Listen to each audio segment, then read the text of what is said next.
After 45 minutes of mailbag. It contained 3 pieces of mail, by the way. Did it have 3? Yeah. Patrick, Chris, and Chuck. Oh yeah, and something else. If you haven't listened to it yet, lucky bastard. Where was I now? Oh, if you haven't listened to it yet, please like, subscribe, and follow This Is Really News. We would deeply appreciate it. If you've listened to it already, honestly, we appreciated that you were here. Accept our apologies. We wish you well on your future endeavors. And just for you, there we go. Why do I keep thinking of that when Homer got his LASIK? Oh, I didn't see that episode. Crusty thing over his eyes. Yeah. Oh, yeah. That's funny. Now you got me wandering off. Thank you. You're welcome. Like, subscribe, and follow us. If you already have and you want to leave, we understand. Just please don't slam the door because the hinges are getting weak. If you do like, subscribe, and follow us and you find a weird news story, because believe me, all the stories I've got in front of me today so far, other people found, which scares me a little. You can send the stories off to TITR@netradio.network, and you can always comment wherever you want to, or even send it in an email. Yeah, we don't care. Wherever you send on the show. But please be specific because our memories are... Yes, refer to the story you're talking about. Our memories are... because there was one response. We got no OMG. Short. Our memories are short. We got an OMG out of one of our viewers, and I thought, to what? What are we laughing at? I appreciate it. Thank you so much, dear. And are they laughing at us or with us? That's always the... I think the former. Yeah, let's get this going. Okay. Otherwise, we're going to have an intro that lasts 45 minutes. This is True, Really News with Scott Combs and Tony Vercanis. All the news you're about to hear is true. Really? As far as you know. Date, 2009. Dum-dum-dum. Place, South Africa. South Africa.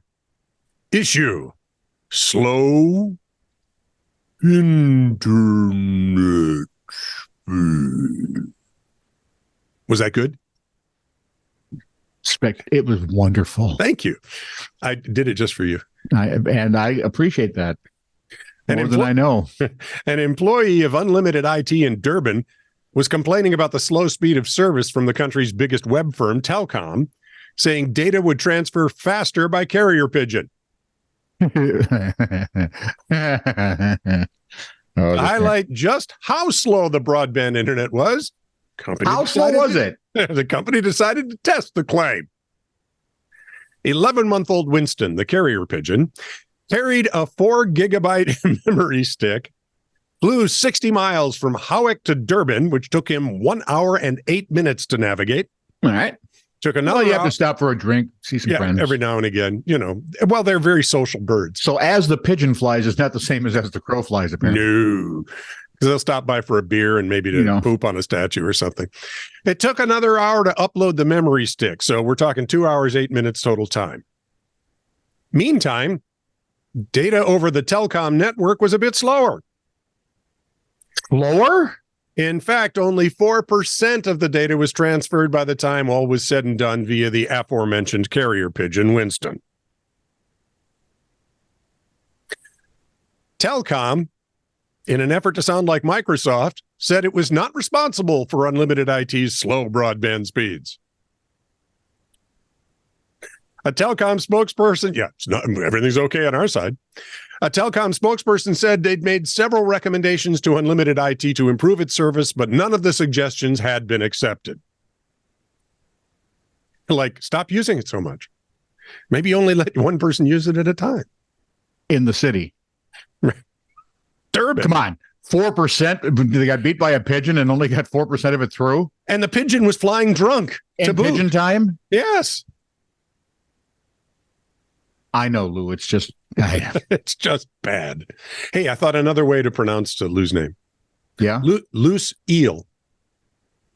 That would be different. That would be like a slutty, slimy water snake. Slutty?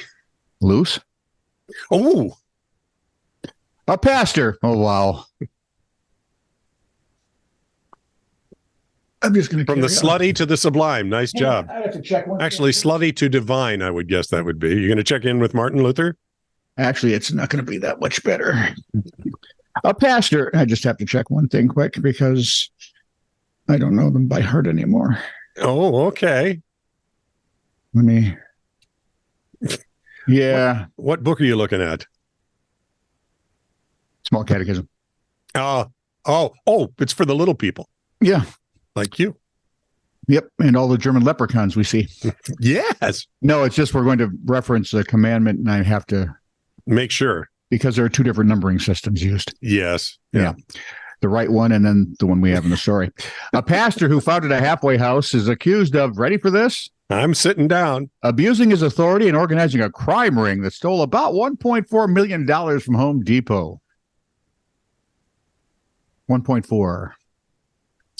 56-year-old Robert Dell of St. Petersburg coordinated a retail theft ring with family members, a couple other folks. Says Florida officials, 4 years. Underline, years. The group stole merchandise from Home Depots in Florida. When we think of a man of the cloth, we don't think of a balaclava, right? That we hardly ever did. But now, I didn't think that, the cloth would be pulled over. Where was I?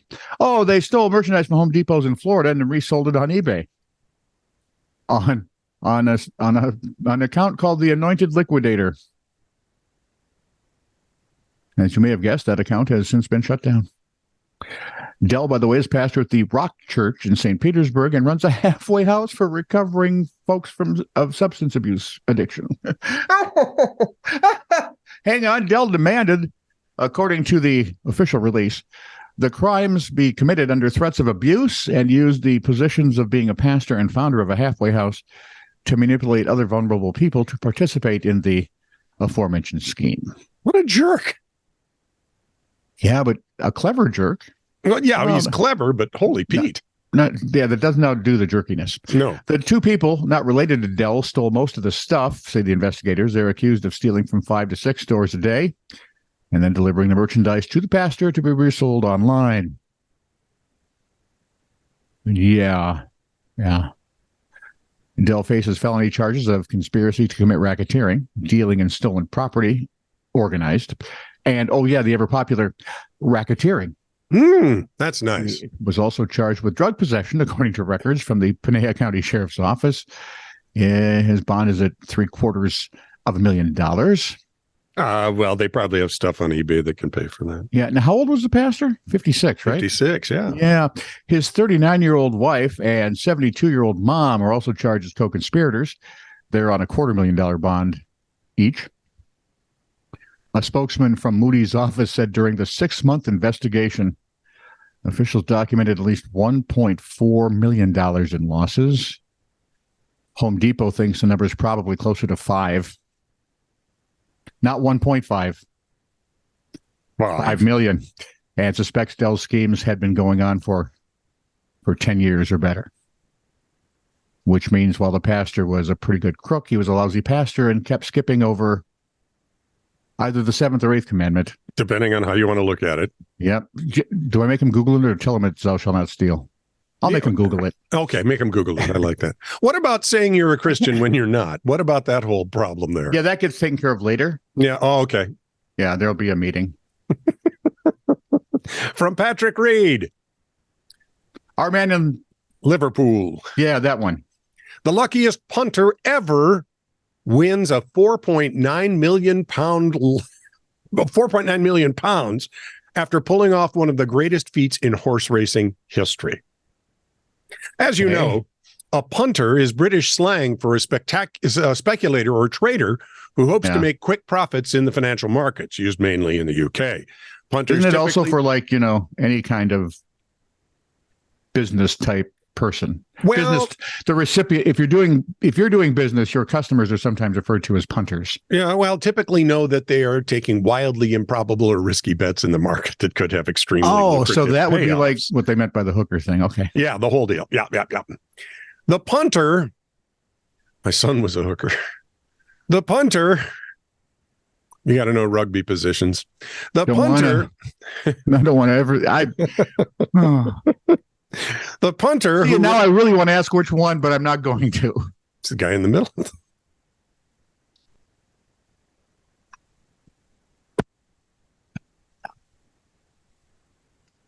I'm not even going to try to explain it from here because it only gets worse. Yeah. The punter, who preferred to remain anonymous for obvious reasons, entered a free competition with the New Zealand TAB and didn't put much thought into their picks, but somehow nailed all 12 finishing spots in the Everest race. Won by think about it at Randwick Racecourse in Sydney, Australia. He picked all 12 positions. All 12 positions. One race. Yep. As the horse he started, he had already said this is how they will finish. Yep. Wow. Yep. And all he did, he said, well, he's obviously a regular horse bettor. So he says, I just kind of put them in the order I thought they might finish. I mean, that would be simple. This makes sense, right? This is what they should do. Here, let me bet money on it. Yeah. Punter said, I'm absolutely blown away, which is odd because he was later when he was carrying the cash to his car. I would have said, as far as my employment goes, I quit. Right? Yep. And I would have said it from there and let them figure it out. Cameron Roger, boss of Etane, New Zealand, who run the tab, said the Everest is the world's richest race on turf. And this customer has managed to take home more than the winner's purse by pulling off one of the most impressive selecting feats we have seen. The race had over 400 million possible finish results. He managed to nail the exact one needed. If I knew the same things he knew and said, here's how I think they'd go, I'd miss one. Right. And if I did, you can't really you'd have to miss two, right? Technically. Because if I said this guy finishes 12th and it finishes 11th, the 11th horse obviously messed me up too. Yeah. Doesn't matter. I wouldn't get the money. I wouldn't get any of them right. I don't know anything about this stuff. Well, I might by accident. A golfer, as long as we're talking, thieving pastor, horse bettor. Now we have a golfer arrested in the middle of his round in San Ramon, California. Okay. His alleged crime, cheating. Well, hang on. I mean, every golfer cheats. You mean the Verkenis 8? 9. Verkenis 9, I'm sorry. You get to 9, you just pick up your ball and go to the next hole. According to, which I'm beginning to think now as I get older, it should be the Verkenis 5. According to my scores would be better and I would be less frustrated. According to a mulligan for a putt or a gimme for a putt, no matter how far away you are. I'm on the green. All right, I'm almost on the green. According to San Ramon police, the arrest took place. All right, you can cheat anywhere but in pro golf because honestly, once the cameras start watching you, oh boy. According to San Ramon police, the arrest took place last month when officers got golf carts. Oh man, do you suppose they put the little lights on top? I'm thinking one guy stood up there doing this. Yep. So they went to the pro shop, right? Yep. Picked up the golf carts. Yep. Took off to the 8th hole. Authorities said on social media later that the man made a habit of playing local courses to victimize those he played with. So when police found him on Wednesday, they further explained the suspect would go to different local golf courses and pretend to represent Titleist and sell golf equipment under different aliases. See where this is going? Unfortunately for his targets, the man, of course, never delivered the goods, ever. That included one man who was defrauded out of $2,000 after being promised some high-end golf clubs. Police say the suspect also stole wallets from golfers and had outstanding warrants for similar crimes in other counties. So not only would he fleece you, but he had the soft hands of a pick-to-pocket. Actually, no, because most golfers take their wallets out of their pockets while they're golfing. I tend to, yeah. Easy to get out of a golf. I mean, it's in a cart. Go ahead. So the moral of the story is, now, write this down. I didn't come up with this. It's not an original. But write this down. If you come across a deal that seems too good to be true, it is. It's not true. Hang on. If. Oh, boy. What's the next word? You. That's just a letter. Suck. Hey, well, that seems a little violent. And harsh, but it's worth it. See, Robin said this would be a great deal for me to do this with you, this show. You'll love it. Robin's a genius. Yeah, he's something. This is true, really news. Send email to TITR@netradio.network.